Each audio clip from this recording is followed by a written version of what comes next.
Hi, welcome to Ringside, Kayla. Today I'm here with the WBA Intercontinental Champion and featherweight contender, Victor Morales. How are you doing today? I'm good. I'm good. I'm excited. You have your upcoming fight August 19th. You're fighting on the co-main event for the Zudo Ramirez undercard. How do you feel fighting on that card, especially as a co-main event? I fought on Zudo's card before, but I was the opener on DAZN, and it was cool. But going in as a co-main event this time, it's definitely going to be a big. It's going to be a big turnout, and we're super excited. How do you feel coming into this fight? How has your camp process been leading up to this fight, and how are you doing mentally, physically, and just overall? Overall, we're doing good. I'm doing good. I typically do half my camp at home, had the other half of camp in California, so I'm leaving this weekend now to go down there and finish up. But we're ready. We have everything set in stone and ready to go. What do you believe a victory on that night does for you? Just another elevated, put me even higher on the rankings. And we just want to keep moving forward and taking big fights.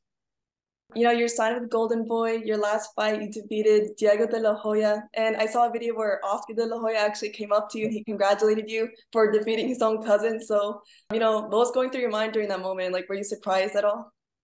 I didn't expect him to come and kind of break into the interview. And, he said if someone was going to go out and make a statement, that's how you have to do it.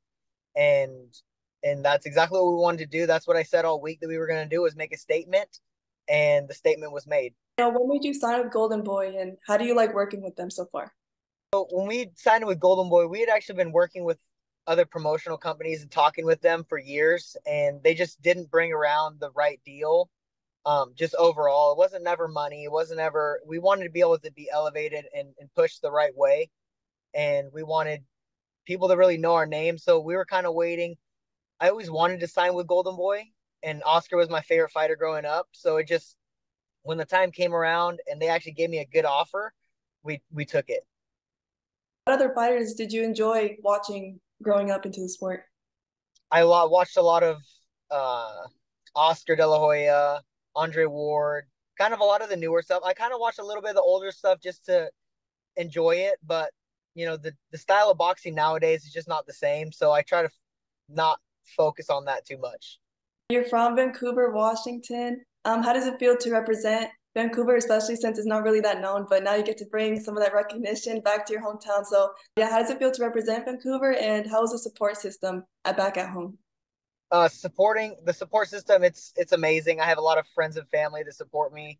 I represent Vancouver, Washington, Portland, Oregon, pretty much the entire PNW because no one really looks up our way.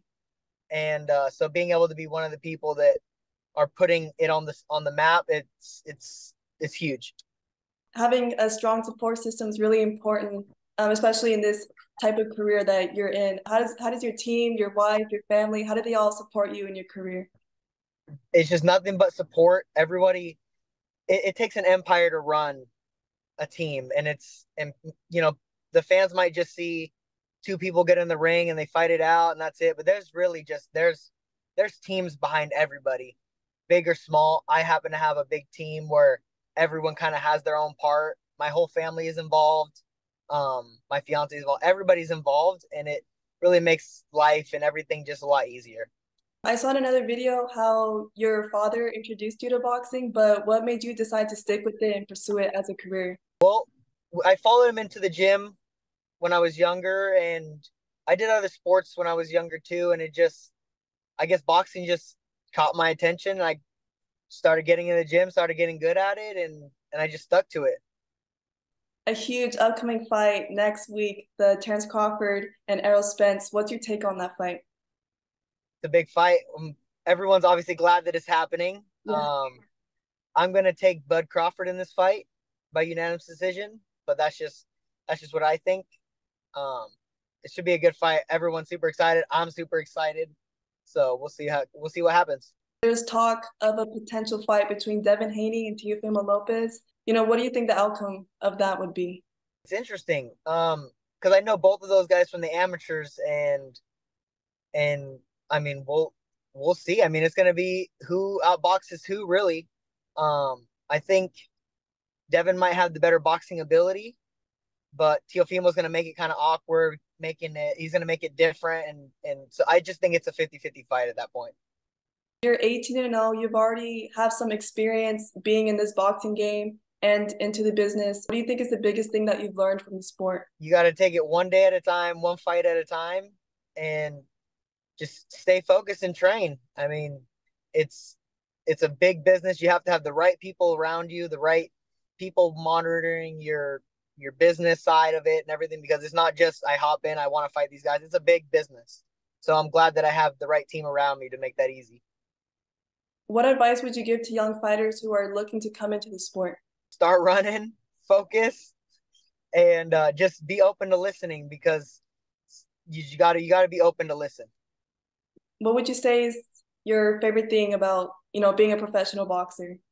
Getting in the ring and being able to please a crowd, hear the woos and the cheering and from everybody. And I think that's probably the best part of being a pro. I think some people might say the money, this and that. If you're fighting for the money, I think you're fighting for the wrong reasons. And I think that's what it is. What keeps you motivated and inspired to do what you have to do continuously? My family, being able to provide for my fiance, and really wanting to just be successful and provide for my family.